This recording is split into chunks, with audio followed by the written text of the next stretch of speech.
Today we're going to get ready to learn how to prepare the paint, apply the paint to our printing block. That's what this is called. So that's our block.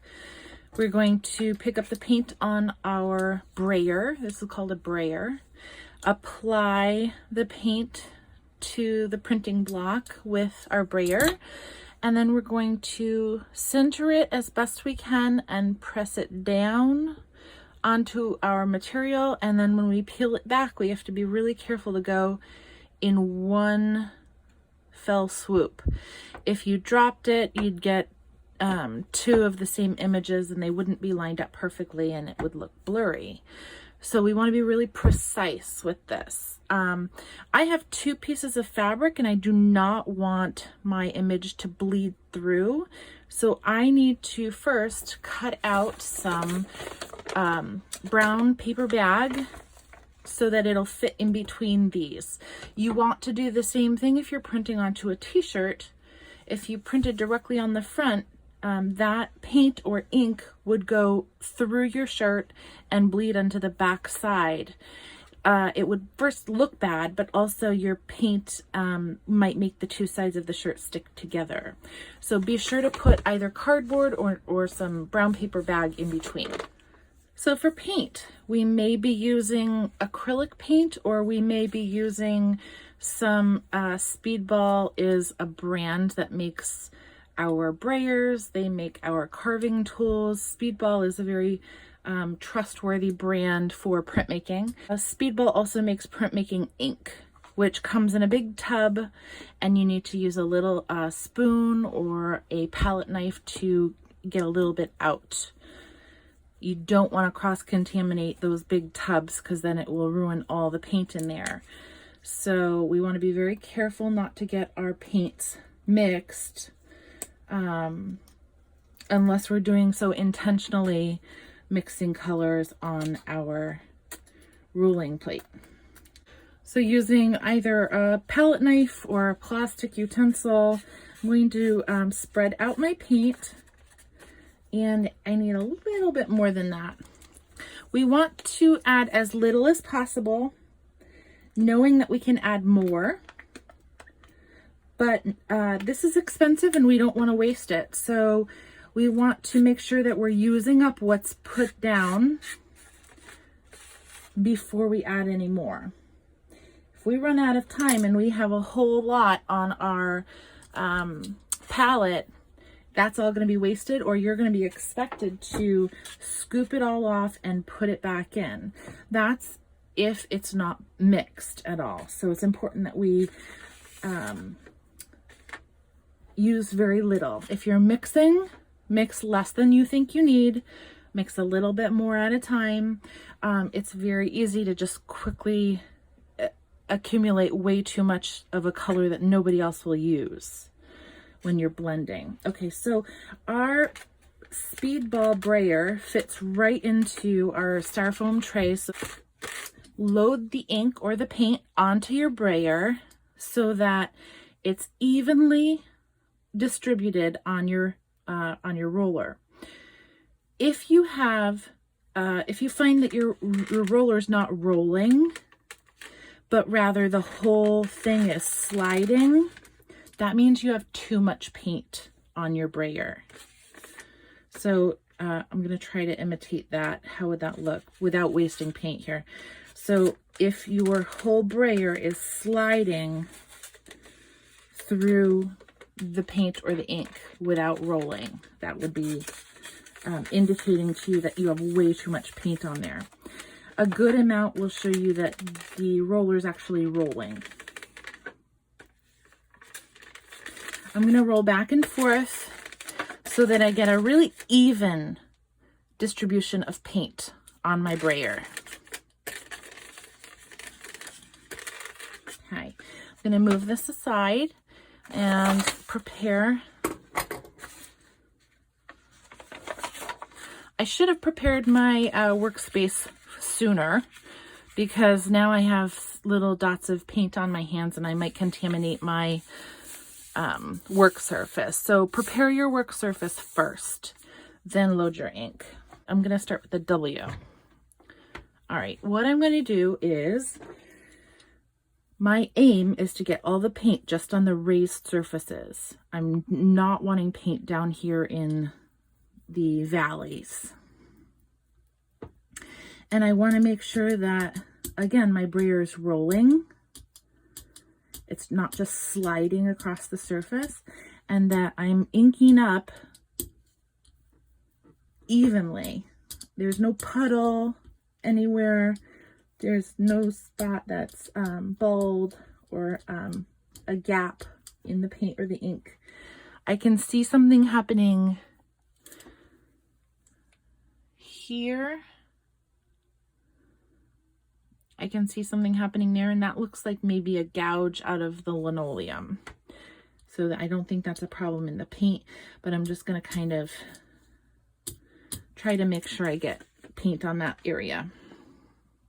Okay, I'm examining my block so that when I place it, I can imagine where that W will hit. So what I'll do is place my thumb directly in the middle of the bottom and my finger directly in the middle of the top, so I know where it's centered.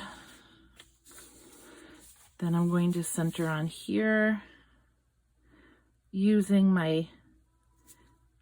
the fingers that I know are the center of the stamp, pressing those directly and firmly onto the table so that my stamp is not going to shift or slide or pivot at all. I want to make sure that I'm pressing down firmly. I'm holding it down with one hand and smoothing all over with the other hand.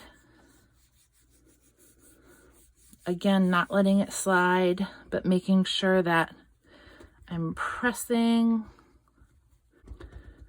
Okay, one last thing I'm going to do before I pull that up is give myself a little indicator of where my block is if I need to place it down. For some reason, if I pick this up and my W looks awful and I want to do another print on top of it, I'm going to have a little guideline of each corner to help me place that stamp exactly in the same spot. Okay, so here's our big reveal. So it's not super dark. I will probably want to do that again. And good thing I have those little corners to indicate where my block needs to go. Okay, so when I do that, I'm going to apply more ink or paint. And I know I didn't have enough on there because it was very faint on my first go. So I'm going to show you with too much paint. I'm going to try and get a view. This is too much paint. Okay, so if I accidentally put too much paint on, first thing I should do is scoop it back into the bottle before it gets blended or mixed with any other color. Okay, you can kind of help yourself spread it out with the tool. Don't ever touch a metal object to your brayer. This right here could make an indentation on your rubber brayer, which will never go away. And we want to make sure that this is a really clean surface for printmaking. All right, we're going to go again.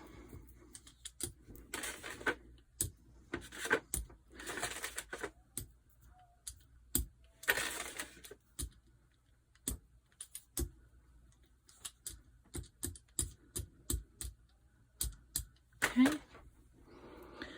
Slide. Normally I would not be sliding my material back and forth, just trying to get it into frame for the camera. Placing my thumb in the center, moving my finger over so it's right in the center, placing these down and trying to line up my corners at the same time that I'm pressing it down.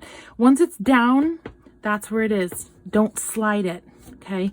It's better to have it pressed down well and have them not be lined up than to do a smear in the middle of printing.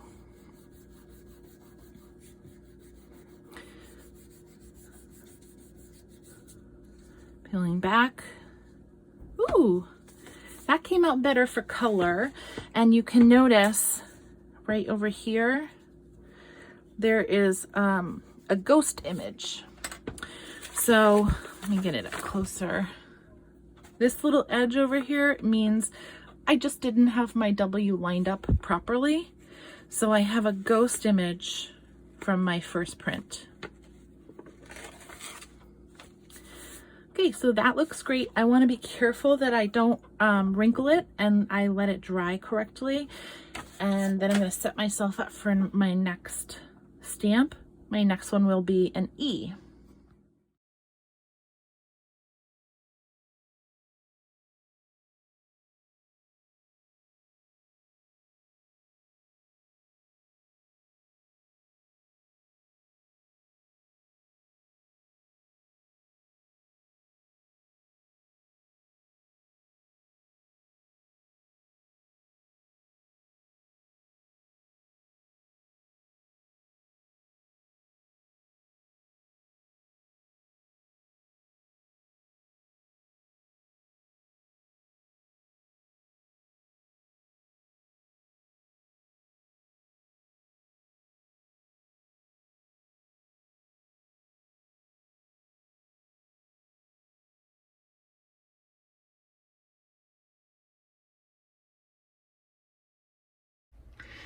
Okay friends, so if I'm using too much paint and I ink up my block, I'm going to show you how sometimes it'll go off the edges and then it'll just press down, it'll be really sloppy. So right over here on this edge of the C, you can see how it's actually dripping down into the part that's been carved away, into the valley. And that will just smush and spread when you press it down. So that is too much paint. Also, another thing you can do when you have too much paint is start to get paint on the ridges by mistake, whereas those are supposed to be removed and excavated so that that part will not print. But I'll show you what happens. So I am going to be careful not to drop it. I'm going to place it very carefully into, align the corners that I've already marked. Press it down. Now this is also what happens when I'm pressing in areas that I've excavated and I did not want those areas to print. So I'm pressing all over my whole print instead of feeling for the areas that are raised and pressing on those instead. So here I'm pressing on the C. Now I'm going to peel it back in one fell swoop, in one motion. I must hold with my other hand, hold down the paper or the t-shirt, whatever you're printing on, make sure you're holding that down at the same time you're picking up, peeling back your stamp. And the last thing I want to show you is here is why you must carve in reverse, because it prints backwards as compared to your stamp. Okay, so you can see how I got some spreading around the C, and I got some orange up here in the areas that I did not actually intend to have print. So that's okay. It still looks good, but it's not as clean as it could be. All right, so when you're on sink duty washing out the printing blocks, you need to make sure you get the paint out of every little nook and cranny. So you're going to use a scrub brush. You want to use a little dab of soap. You want to make sure that your brayer is completely washed off. You want to get the paint away from the roller sides. Make sure it's clean for the next person. And we must wash these styrofoam trays, okay? Styrofoam never breaks down in the landfill, and if we throw this in the garbage, and we dug it up, it would still be there in 100,000 years. So be sure to wipe all of the paint off not just letting it wash down the drain, but also get as much paint off with a damp paper towel as you can and throw that in the garbage, because we don't want to clog our sink. Then once you've done that, even on the tray, get my paper towel a little wet, wring it out so it's not dripping, scoop up as much paint as you can. That part's going in the garbage, not down the drain. And then we're going to take our scrub brush. You can even put a tiny little 1 pea size or 1 kernel of corn size of soap, should be plenty. And then you're going to get all the paint off, including the handle.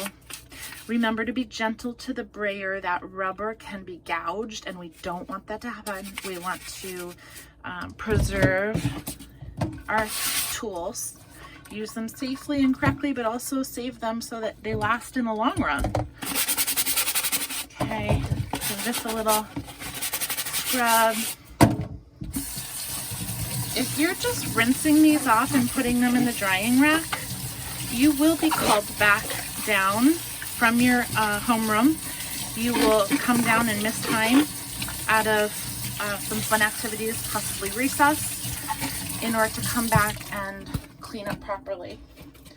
If there's paint that's stained and you really have tried and you can't get it off, that is fine. I understand. But if you don't even bother scrubbing or using any soap and you just give it a rinse and put it in the drying rack, I'm going to be able to tell. Okay. So this one's already mostly been scrubbed. I just wanted to give it a second. Go make sure you're checking the sides and the back, because if somebody else has blue and the next person goes to use this for yellow, they're not going to get yellow. They're going to get green, because blue and yellow make green. Okay, I'm going to just do one more little dot of soap so that I can get this L really nice. Again, if somebody came and tried to use this L for in a yellow or white, we want to try and get as much of that red off as we can so that's in good shape for the next person. Remember, you might be the next person. You don't want to have your design ruined because it's stained with somebody else's paint. Okay, once these are scrubbed out, if they're stained a little bit, that is one thing. If it's a stain, then that means after you've scrubbed it with soap and water, it still won't come off, and that is understandable. But if I can tell you haven't turned these to the side and to the back, then you haven't been thorough enough.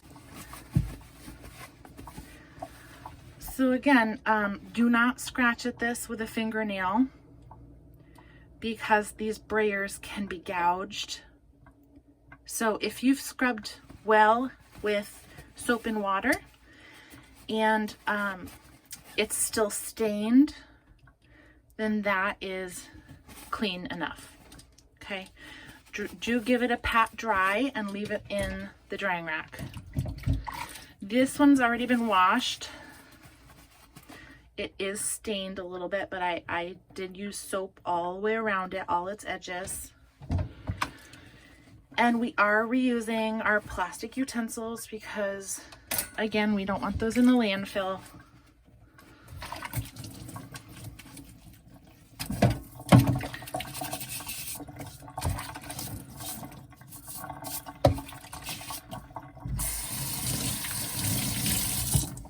Okay, when I'm done cleaning all of my tools, I'm not done until the sink itself is cleaned.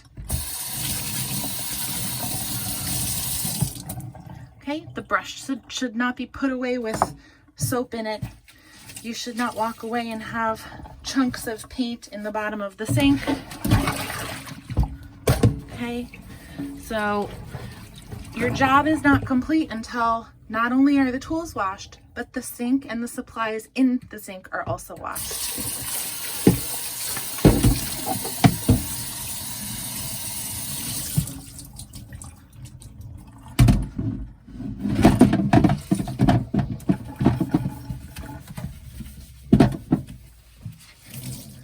Okay guys, so I think you get the gist of it. Once you start to print, you will start to see what I mean and be able to kind of tweak it a little bit. Every artist has their own style and their own methods, but as long as you're being safe and you're using the tools correctly, you're not damaging the tools, and you're cleaning up your mess behind you, then we should be good and all have a great class. All right, thanks. Have fun.